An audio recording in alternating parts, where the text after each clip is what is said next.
हर सप्ताह कैथरीन के अंदर से मनोविक्षेप, डर और व्याकुलता की बाकी परतें हट रही थी।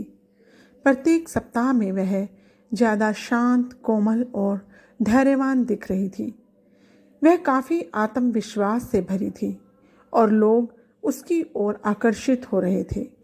वह अपने अंदर प्रेम महसूस कर रही थी और दूसरे लोग भी उसे बदले में प्रेम दे रहे थे। सभी उसे देखते तो उन्हें लगता कि उसके व्यक्तित्व की अंदरूनी चमक सच्चे हीरे जैसी है। कैथरीन की प्रतिगमन अवधि हजारों साल लंबी थी। हर बार जब वह एक सम्मोहन समाधि में प्रवेश करती थी तो मुझे अंदाजा नहीं होता था कि वहाँ उसका कौन सा जीवन काल उभर कर सामने आएगा। प्रागैतिहासिक काल की गुफाओं से प्राचीन मिस्र और वर्तमान आधुनिक काल तक वह पहुंच चुकी थी और उसके सभी जीवनों में बहुत प्यार से देखा गया था। कहीं समय के पार देवात्माओं के जरिए आज के स्तर में वह 12वीं सदी में नजर आई थी, लेकिन आज जैसी कैथरीन के रूप में नहीं। कैथरीन एक बार फिर से गहन समाधि अवस्था में जा चुकी है। वह बताती है कि मैंने एक हवाई जहाज का आगे का हिस्सा और हवाई पट्टी देखी, एक तरह की हवाई पट्टी। वह धीरे से फुसफुसाई, क्या तुम जानती हो वह विमान कहाँ है? डॉक्टर ब्राइनवेज उससे पूछते हैं। तब कैथरीन जवाब देती है, मैं नहीं देख सकती, एलिस्टियन। इसके बाद उसने ज़्यादा विश्वास से कहा, एलिस्टियन। वह बताती है, फ्रांस में। मैं नहीं जानती, सिर्फ एलिस्टियन। मैंने वॉन मॉक्स का नाम देखा। वॉन मॉक्स एक तरह का भूरा हेलमेट या हैट, चश्मे के साथ एक हैट जो उसके ऊपर था। फौज बर्बाद हो चुकी थी। वह काफ़ी सुदूर इलाका लग रहा था। मुझे नहीं लगता कि उसके पास कोई कस्बा होगा। तुमने क्या देखा? मैंने ध्वस्त भवनों को देखा, मैंने इमारतों को देखा। जमीन अशांत है, धमाकों से, बमबारी से। वह छुपा हुआ अच्छा इलाका था। तुम वहाँ क्या कर रही हो? मैं घायलों के साथ हूँ, उनकी मदद कर रही हूँ। वे उन्हें दूर ले जा रहे हैं। खुद को देखो, अपने बारे में बताओ। नीचे की ओर देखो और बताओ तुमने क्या पहन रखा है। मैंने एक तरह का जैकेट पहना हुआ है। मेरे बाल सुनहरे हैं और आंखें नीली। मेरी जैकेट बहुत गंदी है। वहाँ कई घायल लोग हैं। क्या तुमने घायलों की मदद के लिए प्रशिक्षण लिया है? नहीं।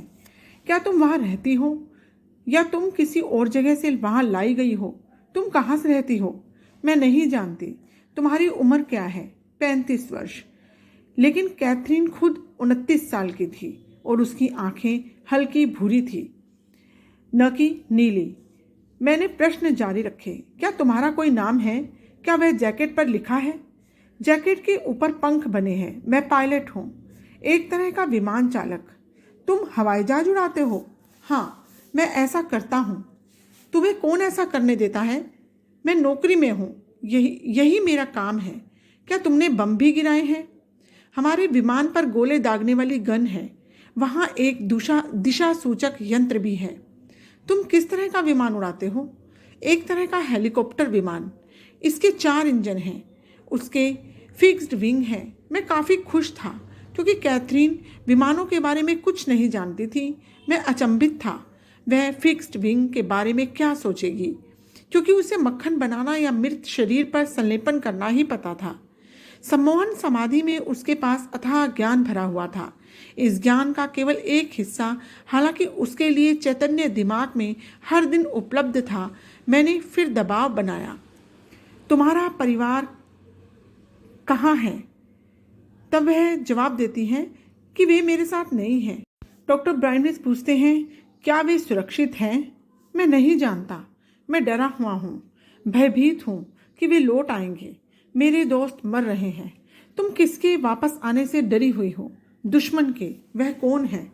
विदेशी, सशस्त्र अमेरिकी सेना, फिरंगी। क्या तुम अपने परिवार को याद करते हो? उन्हें याद करना यहाँ काफ़ी उलझन है। चलो हम वापस उसी जीवन काल में चलें, फिर से खुशियों भरे समय में चलें। युद्ध के पहले जब तुम घर पर परिवार के साथ रहते थे, क्या तुम वह देख सकते हो? मैं जानता हूँ कि यह काफ़ी मुश्किल है, लेकिन मैं तुम्हें आराम देना चाहता हूँ। याद करने की कोशिश करो। कैथरीन कुछ देर चुप रही। उसके बाद वह जवाब देती है, मैंने एरिक नाम सुना। एरिक। मैंने एक लड़की के सुनहरे भूरे बाल देखे। क्या वह तुम्हारी बेटी है? हाँ, वह होनी चाहिए। मार्गोट। क्या वह तुम्हारे करीब है? वह मेरे साथ है। हम लोग एक पिकनिक पर हैं। दिन बहुत सुंदर है। मार्गोट के अलावा तुम्हारे साथ कोई और भी है?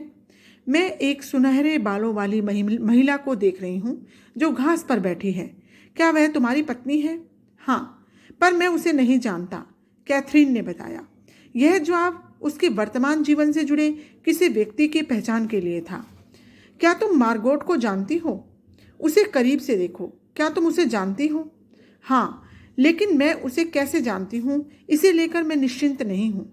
मैं उसे किसी वजह से जानती हूँ। वह तुम्हारे पास आएगी, उसकी आंखों में देखो। वह जूडी है, उसने जवाब दिया। जूडी वर्तमान में कैथरीन की सबसे अच्छी दोस्त है, यानी कि जो मार्गोट है, जो कि कैथरीन अपने पुराने जन्म में पायलट की भूमिका निभा रहे थे और उनकी बेटी मार्गोट थी, वह वर्तमान जीवन में कैथरीन की दोस्त जूडी है। पहले ही मुलाकात में उन दोनों में एक दूसरे पर भरोसा और अच्छी समझ विकसित हो गई थी। वे दोनों अच्छे दोस्त बन गए थे। उनके बीच ऐसा भरोसा बन गया था कि एक दूसरे के बोलने या ज़रूरत बताने से पहले ही वे उसे भांप लेते थे। जूडी। डॉक्टर ब्राइनविस दोहराते हैं, जूडी। यानी वे प्रश्न पूछते हैं कि जूडी? तब कैथरीन जवाब देती है, हाँ, जूडी। वह उसकी ही तरह दिखती है। वह उसी की तरह हंसती है। हाँ, यह तो बहुत अच्छा हुआ। क्या तुम घर में खुश हो और वहाँ कोई समस्या है? लंबे विराम के बाद कैथरीन जवाब देती है कि वहाँ समस्या नहीं है। हाँ, यह समय जरूर अशांत है। जर्मन सरकार में राजनीति को लेकर संकट गहराया हुआ है। बहुत से लोग अलग अलग दिशाओं में जाना चाहते हैं। आखिर में यह सब काफ़ी दुखदायी होगा, लेकिन मैं अपने देश के लिए मुकाबला करूँगा। क्या तुम्हारे अंदर अपने देश के लिए सशक्त भावनाएं हैं? मुझे युद्ध करना पसंद नहीं है। मैं मानता हूँ कि किसी को जान से मार देना गलत है, लेकिन मुझे मेरा कर्तव्य निभाना चाहिए। अब वापस जाओ, उस जगह पहुँचो जहाँ तुम थे, जहाँ हवाई जहाज मैदान पर है, जहाँ युद्ध हो रहा है, बमबारी हो रही है। आगे युद्ध शुरू हो चुका था। अंग्रेज और अमेरिकी सेना ने तुम्हारे करीब बम गिराए थे। वापस जाओ। क्या तुम फिर से हवाई जहाज देख पा रही हो? मैंने कैथरीन से पूछा। हाँ। तुम्हें युद्ध, कर्तव्य और हत्याओं के बारे में सोचकर कैसा अनुभव हो रहा है? हमें बिना किसी उद्देश्य के मरना होगा। क्या? हमें बिना किसी उद्देश्य के मरना होगा, उसने दोहराते हुए जोर से कहा। कुछ नहीं। क्यों कुछ नहीं? क्या इसमें कुछ भी सम्मान की बात नहीं? अपनी जमीन या अपने सगों की सुरक्षा भी नहीं? हम कुछ लोगों के विचारों को समर्थन देने के लिए मरेंगे, तब भी जबकि वे तुम्हारे देश के नेता हैं। वे गलत हो सकते हैं, उसने तेजी से मेरी बात को काटते हुए कहा। वे नेता नहीं हैं। यदि वे नेता होते तो इतना आंतरिक विरोध नहीं भड़का होता। सरकार के अंदर कुछ लोग उन्हें पागल कहकर बुलाते हैं। क्या तुम्हें इसका मतलब समझ में आता है? सत्ता के भूखे। हम भी पागल हो जाना चाहिए, क्योंकि हम उनके नियंत्रण में हैं। खुद को उनके हाथों में सौंप दिया है, लोगों को मारने के लिए और खुद को भी मरने देने के लिए। क्या तुम्हारे कोई दोस्त बचे हैं? हाँ, कुछ अभी भी जिंदा हैं। क्या तुम्हारे हवाई दल में से कोई है जो तुम्हारे काफ़ी करीब है? कोई बम गिराने वाला या दिशा बताने वाला अभी जीवित है? मैंने उन्हें नहीं देखा, लेकिन मेरे विमानों को नुकसान नहीं पहुंचा है। क्या तुम फिर से विमान उड़ाओगे? हाँ, हमें पट्टी पर जाकर बाकी विमानों को हटा लेना चाहिए उनकी वापसी से पहले। अपने विमान में जाओ, मैंने कैथरीन को निर्देश दिया। मैं नहीं जाना चाहती। यह मेरे साथ सौदेबाजी करने जैसा था, लेकिन तुम्हें उसे ज़मीन से हटा लेना चाहिए। यह बड़ी बेवकूफ़ी होगी। युद्ध के पहले तुम किस तरह का काम करते थे, तुम्हें याद है? एरिक क्या करता था? मैं वायुसेना में दूसरे दर्जे का अधिकारी था, एक छोटे विमान पर। वहाँ कुछ विमान मालवाहक भी थे। मतलब तुम पायलट थे? हाँ, वे तुम्हें अक्सर घर से काफ़ी दूर रखते हैं। हाँ, कैथरीन ने बहुत कोमलता व उदासी से भरकर जवाब दिया। अपने समय में आगे बढ़ो, मैंने आदेश दिया। अगली उड़ान की ओर, क्या तुम यह कर सकते हो? वहाँ कोई अगली उड़ान नहीं है। तुम्हारे साथ कुछ हुआ है? हाँ। वह तेजी से सांसें लेने लगी। वह काफ़ी उत्तेजित हो गई थी। उसने अपने मरने के दिन की ओर आगे बढ़ चुकी थी। क्या हो रहा है? मैं आग में डर कर भाग रहा हूँ। मेरा दल आग के कारण बिखर गया है। क्या तुम इस हादसे में बच गए हो? कोई भी जीवित नहीं बचा। युद्ध से कोई नहीं बचा। मैं मर रहा हूँ। उसकी सांसें काफ़ी भारी हो रही थी। खून, हर जगह खून। मेरी छाती में दर्द है। मेरी छाती पर प्रहार हुआ है और मेरे पैर और मेरा गला बहुत दर्द है। वह वेदना में थी, लेकिन जल्दी ही उसकी सांसें सामान्य और ज़्यादा नियमित हो गई। उसके चेहरे की मांसपेशियां तनाव मुक्त हो गई थी। वह काफ़ी शांत व चिंता मुक्त लग रही थी। मैं इस बदली हुई अवस्था की स्थिरता को समझ गया था। तुम बड़ी आरामदायक स्थिति में नजर आ रही हो। क्या सब कुछ खत्म हो गया? वह रुकी। उसने बाद में आराम से जवाब दिया। मैं उड़ रही हूँ, अपने शरीर से दूर। मेरे पास शरीर नहीं है। मैं फिर से एक आत्मा हो चुकी हूँ। अच्छा, आराम करो। यह तुम्हारा काफ़ी कठिन जीवन काल था। काफ़ी मुश्किल से तुम्हारी मृत्यु हुई। तुम्हें आराम की ज़रूरत है। खुद को तरोताज़ा करने की ज़रूरत है। बताओ, इस जीवन काल में तुमने क्या सीखा? मैंने नफ़रत के बारे में सीखा। बेवजह की हत्याएं, गलत दिशा भरी नफ़रत। जो लोग नफ़रत करते हैं और जानते भी नहीं कि वे क्यों ऐसा कर रहे हैं। जब मैं शरीर अवस्था में था तो शैतानों के द्वारा संचालित था। क्या यह देश के प्रति कर्तव्य से बढ़कर है? कुछ ऐसा है क्या जिससे तुम हत्याएं रोक सकते हो? यदि तुम्हें आदेश भी मिला तब भी स्वयं के प्रति एक कर्तव्य। हाँ, लेकिन उसने विस्तार से नहीं बताया। अब तुम किस चीज़ का इंतजार कर रही हो? मैं पुनर्उद्धार की अवस्था में जाने की प्रतीक्षा में हूँ। मुझे प्रतीक्षा करनी चाहिए। वे मेरे लिए आएंगे। वे आएंगे। अच्छा, जब वे आएंगे मैं उनसे बात करना पसंद करूँगा। हमने कई घंटों से भी ज़्यादा इंतजार किया। अचानक उसकी आवाज़ ऊंची और भर्राई सी हो गई और वह कवि आत्मा की शैली के बजाय ठीक वास्तविक देवात्मा की तरह बोलने लगी। तुम्हारा यह मानना सही था कि भौतिक अवस्था में जो है उनके लिए यही सही इलाज है। तुम्हें उनके दिमाग से डर को निकाल फेंकना चाहिए। अगर उनके दिमागों में डर मौजूद है तो यह ऊर्जा की बर्बादी है।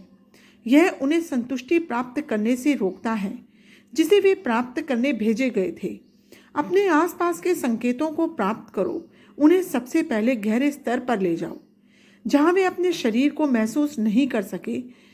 जब तुम उन तक पहुंच सकते हो, यह केवल सतह पर ही है कि समस्याएं वर्तमान रहती हैं। उनकी आत्माओं की गहराई में जहां विचार उत्पन्न होते हैं, तुम्हें उन तक पहुंचना चाहिए। ऊर्जा, सब कुछ ऊर्जा है। काफ़ी बेकार जा चुकी है। पहाड़ों के अंदर काफ़ी शांति है। उनके केंद्र में शांति है, लेकिन बाहर समस्याएं हैं। साधारण मानव सिर्फ बाहर की ओर देख सकता है, लेकिन तुम काफ़ी गहराई में जा सकते हो। तुम ज्वालामुखी को देख सकते हो। ऐसा करने के लिए तुम्हें अंदर की ओर जाना होगा। शरीर अवस्था में रहना असामान्य होता है, लेकिन जब तुम आध्यात्मिक अवस्था में हो तो यह प्राकृतिक है। जब हम वापस भेजे जाते हैं तो ऐसा लगता है कि वहाँ भेजे जा रहे हैं जिसे हम नहीं जानते हैं। इसे लंबे समय तक धारण करना होगा। आत्माओं की दुनिया में आपको इंतजार करना होगा जब कहीं जाकर पुनर्उद्धार होता है। यह नवीनीकरण की अवस्था है। यह आयाम है, बाकी आयाम जैसा, जहां आप उस अवस्था तक पहुंचने में लगभग सफल हो चुके हैं। इस बात से मैं हैरानी में पड़ गया कि मैं कैसे नवीनीकरण की उस अवस्था तक पहुंच सकता हूं। मैं अधिकांश अवस्थाओं तक पहुंच चुका हूँ।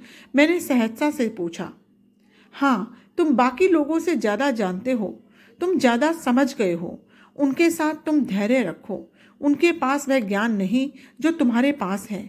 तुम्हारी मदद के लिए देवदूतों को भेजा जाएगा, लेकिन जो तुम कर रहे हो वह सही है। इसे जारी रखो। यह ऊर्जा कभी भी व्यर्थ नहीं जानी चाहिए। तुम्हें डर से मुक्त होना चाहिए। यह एक अच्छा हथियार होगा। इसके बाद देवात्मा चुप हो गई। यह सब शब्द देवात्मा द्वारा बोले गए, जो कि डॉक्टर ब्राइनविस के लिए थे। मैंने इस अविश्वसनीय संदेश के गूढ़ अर्थ पर मनन किया। मैं जानता था कि मैंने कैथरीन के डरों को बाहर निकालने में सफलता पा ली है, लेकिन यह संदेश कुछ ज़्यादा वैश्विक अर्थ लिए था। एक चिकित्सकीय साधन के रूप में सम्मोहन की प्रभावशीलता का पुष्टिकरण ज़्यादा था। इसमें पूर्व जीवन काल के प्रतिगमन से ज़्यादा जुड़ना पड़ता था, जबकि एक एक करके आम लोगों पर इसे लागू करना मुश्किल होगा। नहीं, मुझे लगता है यह मौत के डर के से संबंध रखता है, जो ज्वालामुखी की गहराई में समाया है। मरने का डर, वह छुपा डर, स्थायी डर, जिसे कितने भी धन या ताकत से निष्क्रिय नहीं किया जा सकता। बस यही सार है। लेकिन यदि लोग जान जाते कि जीवन अनंत है, मतलब हम कभी नहीं मरते, हम वास्तव में कभी जन्म भी नहीं लेते, तो ये सभी डर खत्म हो सकते हैं। यदि वे जान जाएं कि वे अनगिनत बार जन्म ले चुके हैं, इसके बाद अनगिनत बार जन्म लेंगे, तो वे कितना आश्वस्त अनुभव करेंगे। यदि उन्हें पता हो कि जब वे शरीर अवस्था में होते हैं और मौत के बाद एक आध्यात्मिक अवस्था में होते हैं, तो उनकी मदद के लिए आत्माएं आसपास ही मौजूद होती हैं। वे अपने सगे संबंधियों के साथ उन आत्माओं से जुड़ सकते हैं। सोचिए, ऐसा होने पर वे कितने आराम में रहेंगे। यदि उन्हें जानकारी हो कि अभिभावक देवदूत भी वास्तव में होते हैं, तो वे कितनी ज़्यादा सुरक्षा महसूस करेंगे। या वे जान जाएं कि उनके हिंसक काम और लोगों के अन्याय दर्ज किए जा रहे हैं, तो उन्हें किसी अन्य जीवन काल में उन्हें चुकाना हो, तो प्रतिहिंसा के लिए उनका गुस्सा और चाह कितनी कम मन में रहेगी। और यदि उन्हें ज्ञात हो जाए कि ज्ञान से ईश्वर तक पहुंचा जा सकता है, तो भौतिक संपत्ति व सत्ता का क्या उपयोग, क्योंकि वे सब कुछ खुद में खत्म हो जाने वाली होती हैं, उस ईश्वर तक पहुंचने का साधन नहीं बनती। कैथरीन और मेरे अनुभवों का अध्ययन, उनका विश्लेषण और उन्हें तटस्थ वैज्ञानिक ढंग से समझने की जरूरत है, जो व्यवहार और भौतिक विज्ञान में प्रशिक्षित लोगों द्वारा की जा सकती है। हालांकि इस समय एक वैज्ञानिक पर्चा या एक किताब लिखना मेरे दिमाग में बहुत दूर की बात थी, न घटित होने वाली संभावना। मैं उस देवदूत को लेकर हैरत में था, जिसे मेरी मदद के लिए फिर से भेजा गया था। मेरी मदद के लिए, पर किस लिए?